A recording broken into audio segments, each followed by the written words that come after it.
नमस्कार मित्रांनो, आज एवढा नटापटा करून 2-4 दिवस मी माझ्या दुकानाला सुट्टी मारणार आहे. आता सुट्टी म्हटल्यावर तुम्हाला वाटत असेल कुठेतरी फिरायला निघालोय, पण तसं नाही, कारण आपला सुट्टीमध्येच फिरणं कमी, काम जास्त आहे बरं का. तर आता दिवाळी जवळ येते म्हटल्यावर दिवाळीची खरेदी आणि दुकानातला माल भरायचा आहे, याचंच मला टेन्शन. म्हणून आपण डायरेक्ट मुंबईकडे निघालो. माझ्यासोबत व्यापारी मित्र म्हणजेच माझा जिगरी मित्र पण, त्याचा आणि माझा बिझनेस सारखाच, त्याच्या पण दुकानची खरेदी असल्यामुळे दोघं पण एकदाच निघालो. आता तुम्हाला वाटलं असेल दोघांचा व्यवसाय एक तर आहे, पण आमच्यात कॉम्पिटिशन कसं काय नाही, कारण त्या गोष्टीचा आम्ही कधी विचारच करत नाही. माझ्या दुकानात कस्टमर आलं, मी त्याला पटवून कसं देता येईल एवढाच आम्ही विचार करतो. कोण्या दुकानात जाते, काय खरेदी करते, अशा गोष्टीकडे आम्ही लक्षच देत नाही. म्हणूनच आम्ही हसत खेळत असतो आणि एकत्र खरेदी करत राहतो. मग कशी वाटली बगर कॉम्पिटिशनची जोडी?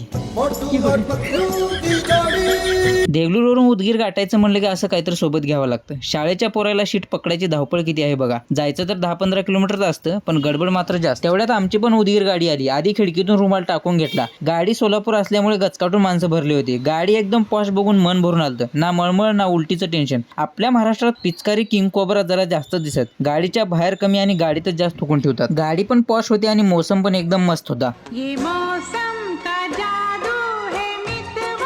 ह्या मोसमला कोण्या मोसंबीची नजर लागली होती की उदगीर आल्या आल्या पावसाचं वातावरण आलं. तसल्यात पावसात रिक्षा पकडला आणि डायरेक्ट ट्रॅव्हल्स पार्किंगला गेलो. इकडे तिकडे फिरत बसण्यापेक्षा आधी गाडीत शिरलो. मध्ये गेल्यावर पावसाचा जोर जरा जास्तच वाढला होता. पावसाच्या जोरानं मधून काच ब्लर झालं होतं, म्हणून जरा आता दिसतंय ना एकदम मस्त. अर्धा 1 घंटा गाडीत टाइमपास केल्यावर गाडी नेचर स्कॉल साठी थांबली. तिथं कोल्ड कॉफी घेतलो आणि अष्टामोडचा स्पेशल चिवडा पण घेतला. गाडीत गेल्या गेल्या आत्रम पांघरम ओढून आता टर्र झोपायचंच काम होतं.